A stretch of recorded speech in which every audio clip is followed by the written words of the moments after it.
नमस्कार news express India में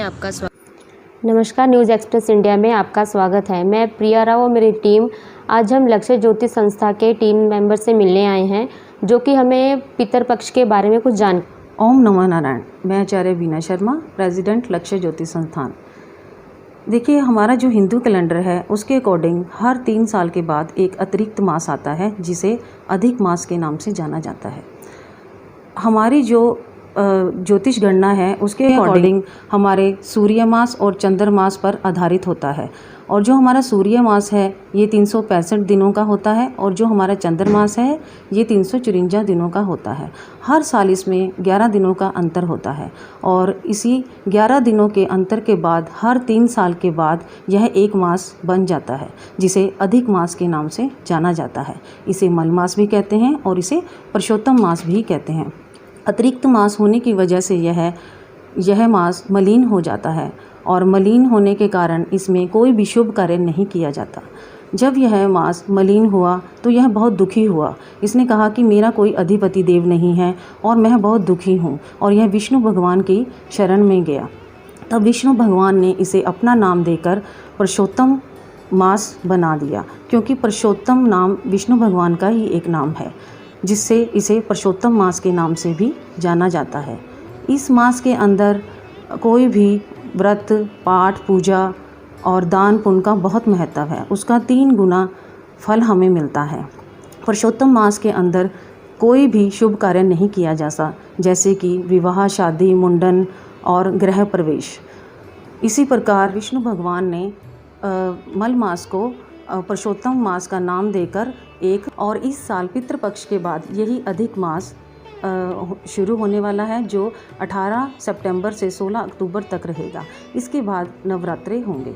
तो हर 3 साल के बाद ये अतिरिक्त मास आता है और इसमें दान पुण्य, पाठ पूजा का बहुत महत्व है और हमें इसमें यही करना चाहिए। धन्यवाद। बीना शर्मा जी, आपका बहुत बहुत धन्यवाद जो आपने हमें इतनी अच्छी जानकारी दी है। आइए अब हम चलते हैं लक्ष्य ज्योति संस्थान के टीम मेंबर अंकिता शर्मा जी के पास।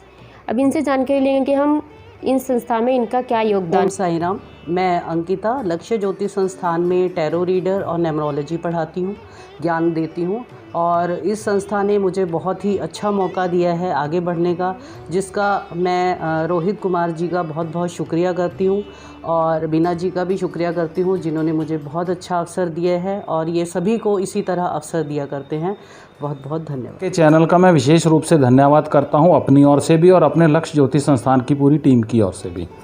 आपने बहुत अच्छा सवाल किया और इस सवाल के जो उत्तर हम आपको देंगे वो पूरे समाज के अंदर एक बहुत अच्छा संदेश और एक जानकारी जाएगी, जो सभी के लिए लाभकारी ही साबित होगी। जब आपने मेरे से ये सवाल किया कि पितृपक्ष क्या है, पितृपक्ष जो है हमारे सनातन के अंदर किस प्रकार से और क्यों इसको जो है आते हैं, ये श्राद्ध जो होते हैं हमारे पितृपक्ष, इसका जो मेन ये कारण है, कई बार हम के अंदर हमारे को आसपास अपने किसी पूर्वजों की आत्माओं का आभास होता है। जब हम ये देखते हैं कि हमारे को आसपास अपने पूर्वजों की आत्मा का आभास होता है, तो उसका मेन उद्देश्य और कारण ये है कि हमारी आत्मा अपने पूर्वजों की आत्मा से एक संबंध रखती है और वो संबंध के कारण ही जो वो आत्माएं हैं, हमारी आत्मा उससे स्नेह और प्रेम करती है।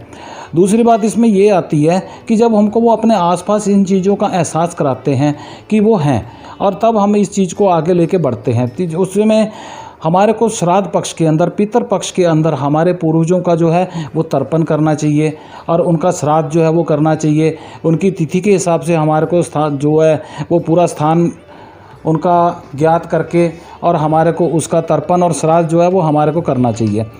और दूसरी बात ये आती है कि जब जाने अनजाने के अंदर हमारे पूर्वजों के प्रति, जब हमारे पूर्वज जो होते हैं, अगर जाने अनजाने में उनसे किसी भी प्रकार का कोई पाप हो जाता है और वो जब बैतरनी में फंस जाते हैं किसी भी कारण से, तब वो उनकी जो इच्छा होती है, उनकी जो मनोकामना होती है वो ये होती है कि हमारे जो वंश है, हमारा जो पीछे का जो वंश है वो हमारे लिए कुछ करे और वो ताकि हमारा तर्पण करे, हमें बल प्रदान करे, ताकि हम अपने नरक की जो ये नरक की यातनाएं जो हम भुगत रहे हैं, इससे हमारे को मुक्ति प्रदान हो।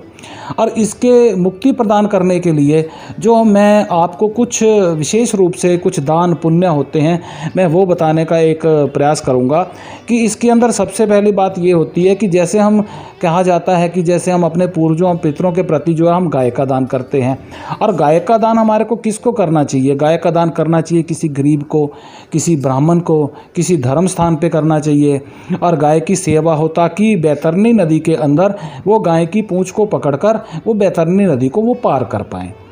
दूसरी बात इसमें ये आती है कि कई बार क्या होता है कि कोई व्यक्ति गाय दान करने में असमर्थ होता है, तो उसके लिए वेद शास्त्रों में एक बात और है हमारे धर्म ग्रंथों के अंदर कि हम चांदी की गाय भी दान कर सकते हैं।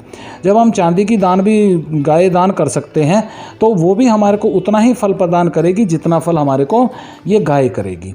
और इस पितृपक्ष के अंदर हमारे को भागवत पुराण जरूर सुननी चाहिए। पंडित जी को घर बुला के, ब्राह्मण देवता को घर बुला के हमारे को 7 दिनों का जो है ये भागवत पुराण की कथा सुननी चाहिए, भागवत पुराण की कथा करनी चाहिए। कई बार क्या होता है कि जैसे हम कुंडली के अंदर देखते हैं, कई बार जन्म पत्रिका के अंदर हम देखते हैं कि हमारे को पितर दोष जो है वो स्पष्ट रूप से अंकित दिखाई देता है। जब हमारे को पितर दोष जो है वो स्पष्ट रूप से अंकित दिखाई देता है, कोई भी कुशल ज्योतिषाचार्य को जब आप अपनी कुंडली दिखाते हो तो उसके अंदर आपको वो बता देंगे कि आपकी कुंडली पितर दोष से युक्त है। तो पितर दोष जो कुंडली के अंदर होता है, बहुत सरल सा तरीका है उससे मुक्त होने का। दूसरी बात इसमें एक और आती है कि हम जो ये श्राद्ध पक्ष करते हैं, श्राद्ध पक्ष करने का हमारे ऊपर एक ऋण होता है। हमारे पूर्वजों ने जो हमको शरीर प्रदान किया, ये शरीर हमारे को हमारे पूर्वजों के द्वारा मिला, हमको प्राण जो हैं वो हमारे पूर्वजों के द्वारा मिले।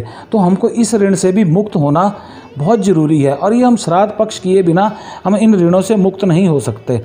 और इसमें मेन बात एक और आती है निकल कर, वो ये आती है कि जैसे हम अपने पूर्वजों के प्रति अगर हमने कोई दान करना है, अगर हम उनकी जो अपने छवि उनके मन के अंदर और समाज के अंदर अब उनको याद रखना चाहते हैं, तो किसी भी धर्म स्थान पे हम वाटर कूलर जिसको हम कहते हैं वो लगवा सकते हैं, हम घड़ी लगवा सकते हैं और हम पंखे लगवा सकते हैं।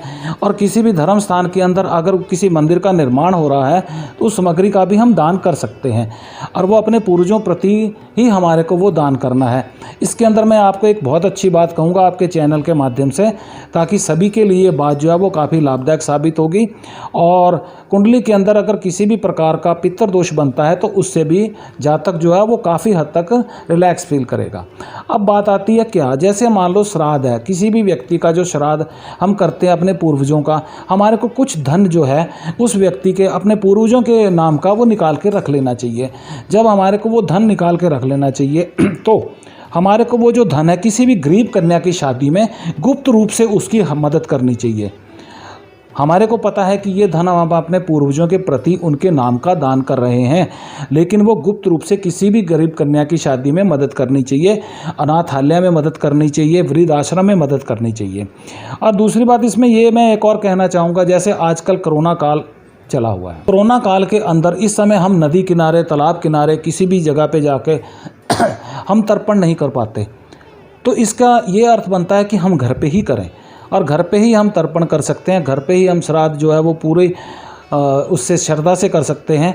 और दूसरी बात इसमें एक और आती है कि हम सीधा अनाज जो है वो हम धर्म स्थान पे मंदिरों में भी दान कर सकते हैं, या ज़रूरतमंद को भी हम वो दे सकते हैं। अब इसमें एक बात और आती है कि जैसे मान लो कि तिथि का ज्ञान नहीं, किसी को तिथि का ज्ञान नहीं है। अब तिथि का ज्ञान नहीं है तो सर्प पितर मोक्ष अमावस जो आखिर में आती है, सर्प पितर मोक्ष जो अमावस आती है, इस अमावस के दिन जिन व्यक्तियों का, जिन पूर्वजों की तिथि का ज्ञान आपको नहीं है, आप उस दिन अमावस के दिन वो कर सकते हो। और अमावस के दिन करने से जो है सर्प पितर मोक्ष जो है वो उनकी आत्मा तृप्त होती है। आत्मा तृप्त होने के बाद उनको मोक्ष की और उनको मोक्ष मिलता है और वो हमारे को आशीर्वाद प्रदान करते हैं। अब मैं आपसे ये कहना चाहूँगा कि एक बहुत ही सरल सा एक उपाय है जो मैं आपके चैनल के माध्यम से मैं चाहता हूँ कि सभी हमारे जो आपके चैनल के माध्यम से देख रहे हैं उन सबको एक बहुत अच्छा संदेश जाए इसमें क्या होता है कि जैसे मान लो कि अमावस के दिन हमारे को क्या करना चाहिए, हमारे को अमावस के दिन 16 जो है वो आटे के पेड़े बनाने चाहिए। 16 आटे के पेड़े बनाने चाहिए, उसके अंदर हमारे को शक्कर डालनी चाहिए, उसके अंदर एक एक तुलसी का पत्ता, तुलसी दल जो उसके अंदर रखना चाहिए। और जो हमारे को ये सारा गौशाला के अंदर जाके ओम पितृभ्यो नमः इस मंत्र का 108 बार जाप करके वो गाय माता को वो खिलाना चाहिए। दूसरी बात इसमें और आती है, वो ये आती है कि अगर आप गाय माता को नहीं खिला सकते तो जहाँ पे उनका चारा रखा जाता है श्रद्धापूर्वक आप वहाँ रखिए, और इस पेड़े को आपने ज़मीन पे बिल्कुल नहीं रखना। और दूसरी बात इसमें एक और कहना चाहूँगा मैं आपको कि जैसे मान लो कि पितृमोक्ष अमावस जब आती है तो सफ़ेद फूल लेने हैं, आपने सफ़ेद फूल लेने हैं और वो फूल 16 लेने हैं। 16 फूल लेने के बाद आपने किसी भी बहते जल के पास जाना है, और बहते जल के पास जाने के बाद आपने वो 16 फूल जो हैं वो आपने ओम पितृभ्यो नमः का उच्चारण करते हुए आपने उन फूलों को विसर्जित करना है।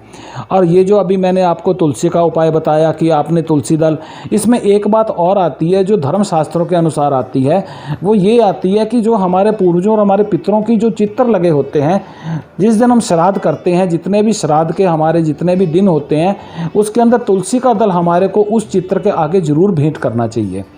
दूसरी बात इसमें एक और आती है, जैसे हम घर के अंदर श्राद्ध करते हैं, सबसे पहला जो हमारे को थाली है वो ठाकुर जी को लगानी चाहिए, तदुपरांत उसके बाद हमारे को बाकी का भोजन जो है वो ब्राह्मणों को भोजन करवा के, और जैसे गाय का, स्वान का और ऐसे ही जो है जो सिद्धांत बने हुए हैं हमारे को उसके अनुसार ही हमारे श्राद्ध पक्ष जो हैं वो उनको करना चाहिए।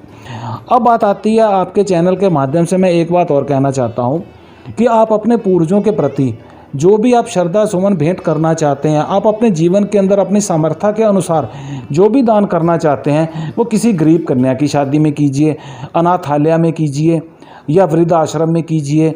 अगर किसी को औषधि की आवश्यकता है तो उसको औषधि प्रदान कीजिए। ऐसे करने से क्या होता है कि हमारा जो है मानवता धर्म वो भी आगे बढ़ता है, हमारे पूर्वजों को भी शांति मिलती है, और हमारा जो घर है हमारा खुशहाल रहता है, घर के अंदर झगड़े जहाँ से क्लेश सब नष्ट होते हैं।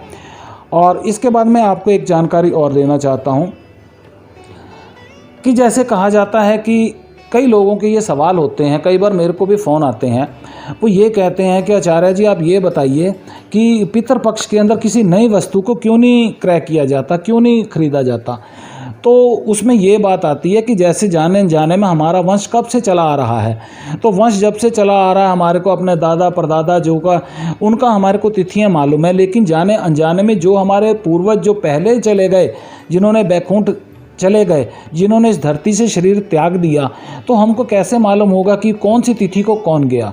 तो इसलिए ये जो 16 श्राद्ध होते हैं ये शोक दिवस होते हैं, इसको शोक दिवस के रूप में मनाया जाता है। और शोक दिवस के दिनों के अंदर किसी भी नए काम को करना या किसी भी नई वस्तु का क्रय करना जो है वो अशुभ माना जाता है, वो शुभ नहीं माना जाता। इसलिए श्राद्ध पक्ष के अंदर किसी भी नई चीज़ का क्रय करना जो है वो ठीक नहीं माना जाता। इसके बाद मैं आपके चैनल का विशेष रूप से धन्यवाद करता हूं, और अपना लक्ष्य ज्योतिष संस्थान जो हमारा चंडीगढ़ के अंदर इस समय जो है वो 6 निःशुल्क ज्योतिष कैंप कर चुका है। 7वां निःशुल्क ज्योतिष कैंप हमारा जो है वो कोरोना काल के बाद हम उसकी जो तारीख है वो सबके आगे रख देंगे। और हमारे जो लक्ष्य ज्योतिष संस्थान के अंदर वैदिक ज्योतिष का ज्ञान भी दिया जाता है, और टैरो का, न्यूमरोलॉजी का और वास्तु का भी ज्ञान दिया जाता है। और ये जो ज्ञान है ये हम सब लोगों को ये ज्ञान प्रदान करते हैं, और इस ज्ञान को प्रदान करने का मेन उद्देश्य ये है कि कम से कम व्यक्ति जो है वो अपनी कुंडली को खुद तो देख सके। एक बात और कहना चाहता हूँ, मेरे पास कई बार ना साउथ के लोग आते हैं, दक्षिण के लोग आते हैं, जब वो मेरे सामने बैठते हैं वो पहले ही बता देते हैं कि आचार्य जी हमारा जन्म इस नक्षत्र में हुआ, इस चरण में हुआ, इस तिथि को हुआ। तो मैं ताज्जुब मानता हूं कि इन लोगों को अपने नक्षत्र और चरण तक का भी ज्ञान है। इसका मतलब ज्योतिष विद्या का जो अस्तित्व है वो सदैव रहेगा, सदैव चलता रहेगा। इसी के साथ मैं आपके चैनल के माध्यम से सभी को नमस्कार करता हूं। जय भोलेनाथ। खाना शौक से खाने वाले, खाने में डाले सोना मसाले, चना हो या गरम मसाला, सब्जी हो या चाट मसाला, खुशबू और स्वाद निराले, सोना सोना सोना मसाले। मस्त मसाले है सोना, रोजाना स्पेशल खाना, चाट मसाला, चना मसाला, गरम मसाला, सोना। अब रोजाना स्पेशल खाना, मसाले सोना।